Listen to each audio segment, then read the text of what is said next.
Story 1, The Abandoned House in the Forest. Since the day I left the abandoned house, I couldn't forget what had happened. The haunting feeling still clings to me like a never-ending nightmare. I can't stop thinking about the footsteps I heard, the strange noises from the upstairs, and especially when the door locked behind me. It wasn't just fear, it was a deep sensation that this house held a secret that I couldn't fully understand. For weeks, I tried to push everything out of my mind. I told myself it was just imagination, that I had probably misheard the sound of the wind, or maybe the old house had creaked, just like any old house would. But every time I thought about it, I couldn't shake the image of those footsteps, the strange noises from above, and the door that locked on its own. No, something was going on, there was something I didn't fully understand. One afternoon, unable to resist my curiosity, I decided to return to that house. I needed answers, I needed to understand what had happened that day. This time, I wasn't the naive explorer I had been before, but I had to know the truth. When I approached the house, the sky began to darken. The surrounding forest thickened, and the fog covered everything. The house still stood there, just like before, a haunting silhouette against the darkening sky. However, this time, there was a different feeling. I couldn't explain it, but I could feel that the house was alive, watching me, waiting for me to return. The door creaked open, as if the house was inviting me in. I paused, an uneasy feeling creeping into my chest. But I couldn't refuse. I had to know. I couldn't live with these unanswered questions any longer. I stepped inside, and immediately felt the heaviness in the air. The suffocating sensation engulfed me, as though the air in this house was different, strange. The flashlight in my hand flickered and then went out. I cursed under my breath and hurriedly replaced the batteries, but when the light returned, I noticed something odd. The entire house was covered in thick layers of dust, the tables and chairs were hidden beneath a dusty fog. Fragments of broken pictures littered the floor, glass shards reflecting strange shadows. A shattered window was still there, the fragments of glass sparkling faintly in the dim light. But unlike before, this time, something felt wrong. A foul, decaying odor filled the air. It smelled like rotten food or, worse, like something was decaying. I pulled my scarf up to cover my nose, but the smell still penetrated my lungs, choking me. I continued up the stairs. The air grew colder. With each step, the house seemed to groan as if protesting my presence. I walked up to the second floor and realized the hallway was different. The walls were more cracked, the floor creaked under my weight, and the house seemed to be deteriorating faster. At the end of the hallway, a door was ajar. I walked toward it, my heart racing. The door was unlike any other, there was something very strange about it. I stepped inside, and all I could see was darkness. The beam of my flashlight illuminated something on the floor. It was a mirror. It lay shattered on the ground, its pieces scattered everywhere like fragments of a torn soul. I shined the flashlight into the shards and noticed something strange. The fragments didn't just reflect the room around me, they reflected something else. I saw a woman's face, her expression contorted in fear, her eyes locked onto mine. My heart skipped a beat, and I stepped back. It wasn't a reflection. It couldn't be. The coldness that enveloped me was unbearable. I quickly turned around, but as soon as I did, the door slammed shut behind me. A sound like metal clanging. I turned back, my heart pounding. The house wasn't just alive, it was trapping me. The walls around me seemed to close in, the space grew smaller, suffocating. I couldn't move, I could hardly breathe. And then I heard footsteps. This time, they were very close, unmistakably clear. The sound echoed through the house, each step getting closer to me. I couldn't move, I couldn't breathe. Then I heard a whisper, so faint that I had to strain my ears to hear it.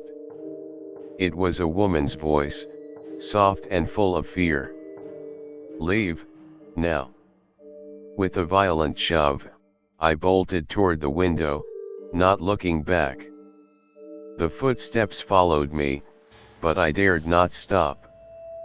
When I hit the ground outside, I didn't stop running until I was safely back home, exhausted and drained. But even within the safety of my house, I could still feel her presence. The house was still watching me, waiting for me, always. As the shadow closed in on me, I tried to run, but my legs were frozen, my body paralyzed with fear. I felt its cold breath on my neck, its fingers brushing my skin, as though it was savoring my terror. Every ounce of my being screamed for escape, but the more I struggled, the closer it got. In a final act of desperation, I lunged at the old diary, the one that had started it all.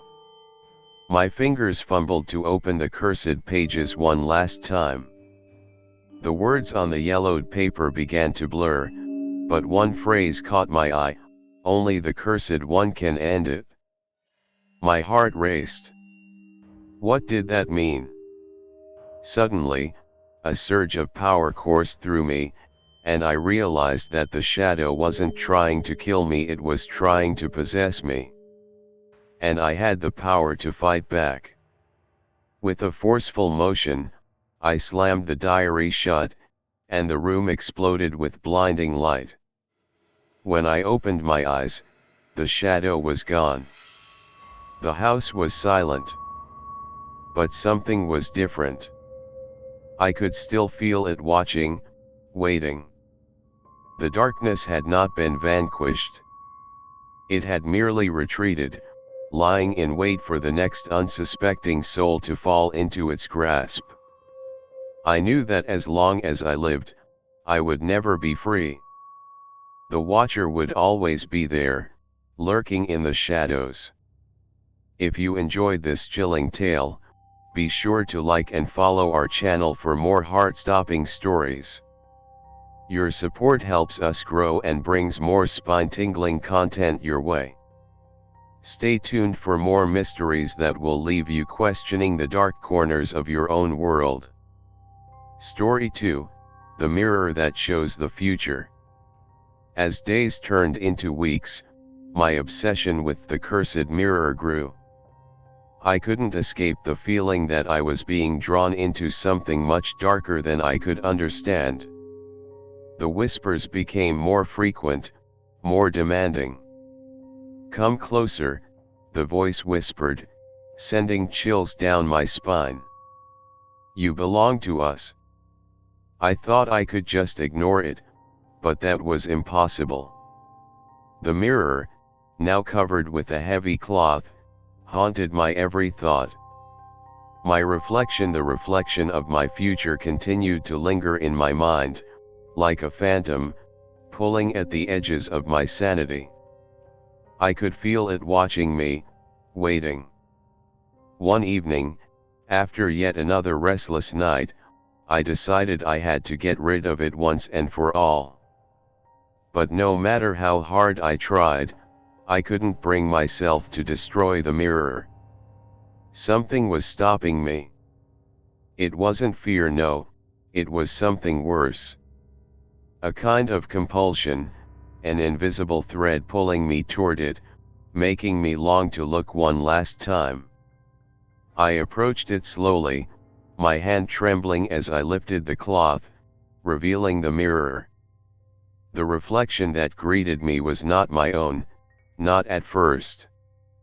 It was a scene of chaos. I saw myself standing in the middle of a burning city, surrounded by collapsing buildings. People were running, screaming, but I stood still, watching. The streets were filled with shadows, shapes that moved with a terrifying speed, devouring everything in their path. I reached out, almost instinctively, and touched the cold surface of the mirror. The moment my fingers brushed against it, the world around me shifted. The reflection of the city vanished, replaced by something far worse, a room, my room, but distorted. The walls twisted and writhed, as if alive, and the air was thick with an oppressive darkness. And there, standing in the center of the room, was the figure, the shadow that had haunted me from the beginning.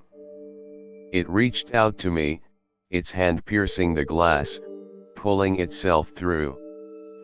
Panic surged through me, and I stumbled back, but it was too late. The shadow was already in the room with me. I could feel its cold, suffocating presence closing in, its breath icy against my neck. "Escape is impossible," it hissed, its voice like gravel scraping against bone. "You are mine." In a frantic blur, I ran from the room, but the shadow followed. It was everywhere, its tendrils reached out, curling around me, pulling at my limbs, dragging me back toward the mirror. It wasn't just a curse. It was alive. The last thing I remember before everything went black was a whisper, "You should have never looked." The world around me was nothing but darkness now. The mirror had consumed me, its twisted reflection, the shadow that had crawled out from the depths of the glass. It was no longer just a cursed object, it had become a part of me. I could feel the power coursing through me, but it was no longer a gift, it was a curse. The city I had seen in the reflection, a burning wasteland, a place of chaos and despair, was coming to life. It was my future, and I couldn't escape it. The whispers of the mirror filled my mind, telling me I was destined to bring about the very destruction I had seen. It wasn't just a glimpse into my future. It was a fate sealed long ago. I fought against it, but the mirror's grip tightened. I was losing myself, slipping further into the darkness. And then, just as I thought all hope was lost, a realization dawned on me. The mirror didn't just show the future, it created it. With all the strength I could muster, I closed my eyes and reached into the void, breaking the connection with the mirror. A blinding light filled the room, and for a moment, everything went silent. When I opened my eyes, the mirror was shattered, its shards scattered across the floor. But even as the glass lay broken, I could still feel its presence, watching me, waiting for the right moment to return. The curse was not gone, it was merely delayed. And I knew, deep down, that the mirror's hold on me would never truly fade. If this story left you on the edge of your seat, make sure to like, share, and follow us for more spine-chilling tales that will keep you up at night. Your support helps us keep the darkness alive. Stay tuned for more horror stories that will twist your reality. Story 3, The Girl in the Box. The following days were a blur. After the ritual, everything changed.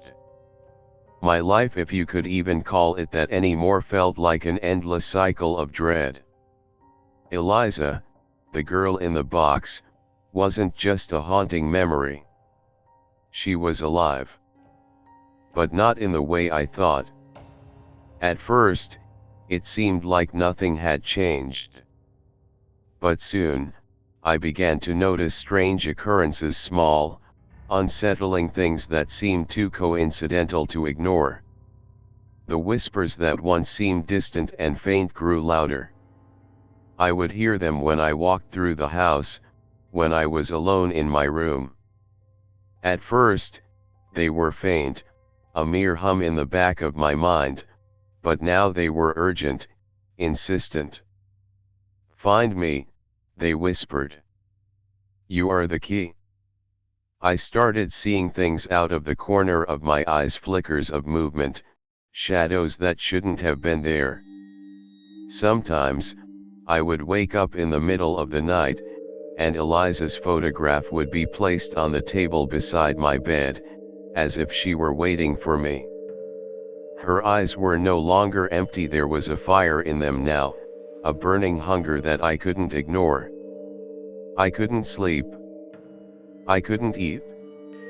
The thought of that photograph, of her desperate, angry gaze, consumed me.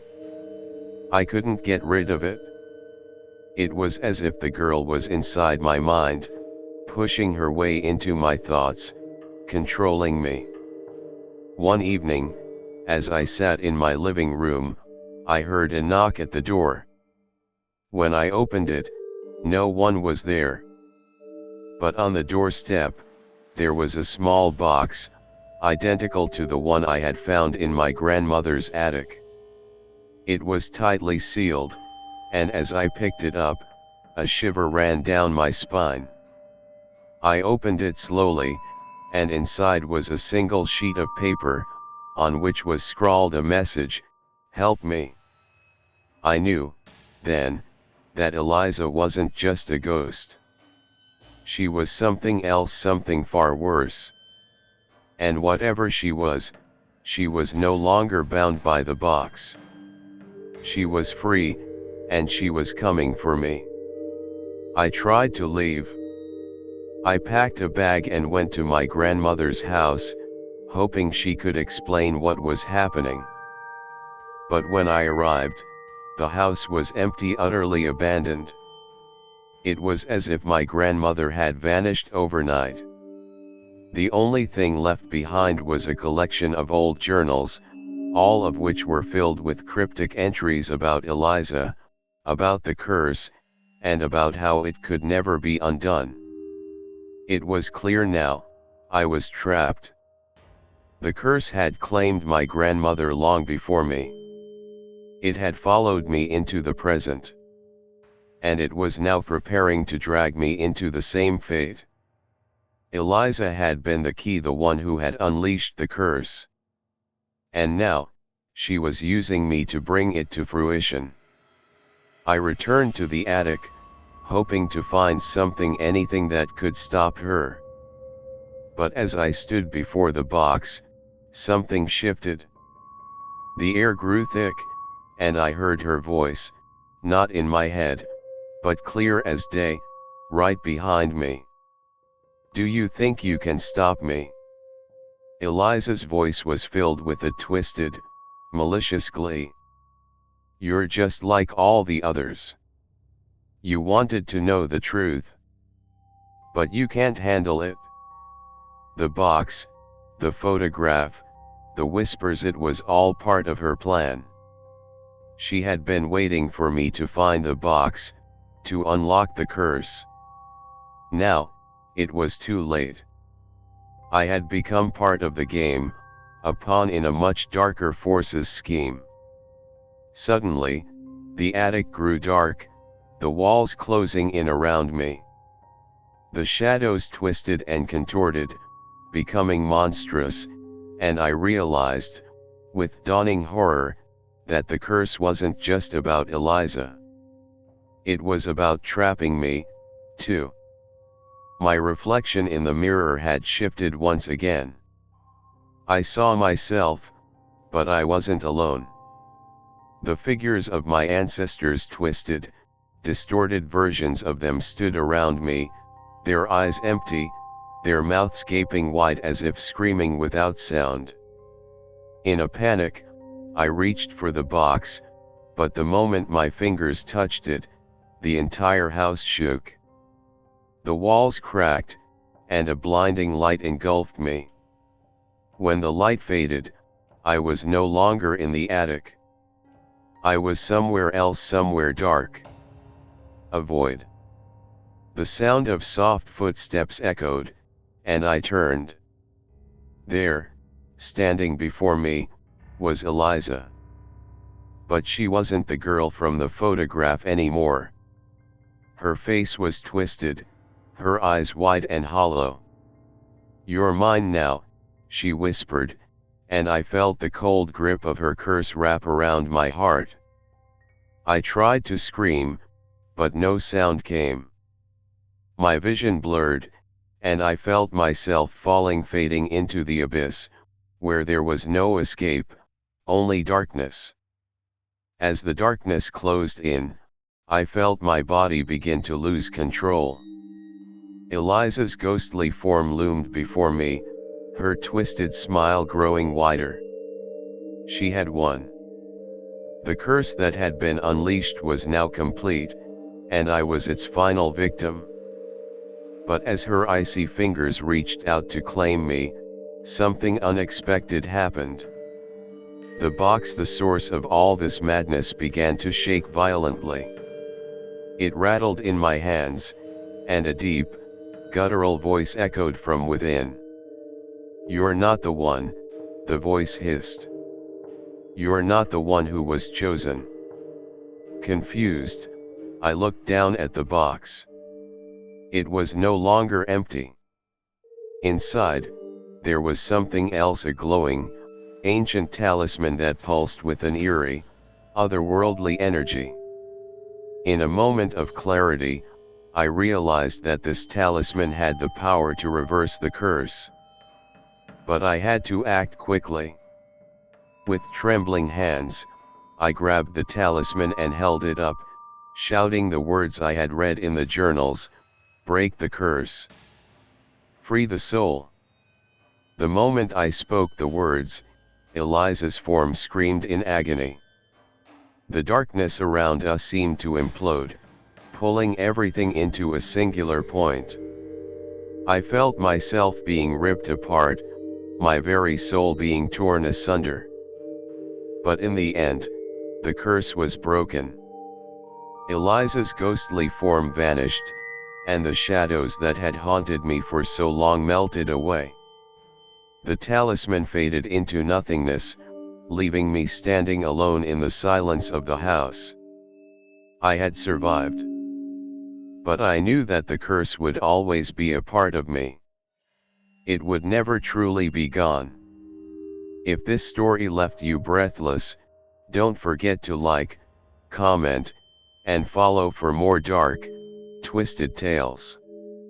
Your support fuels the darkness within us. Stay with us for more horror that will crawl under your skin and into your nightmares.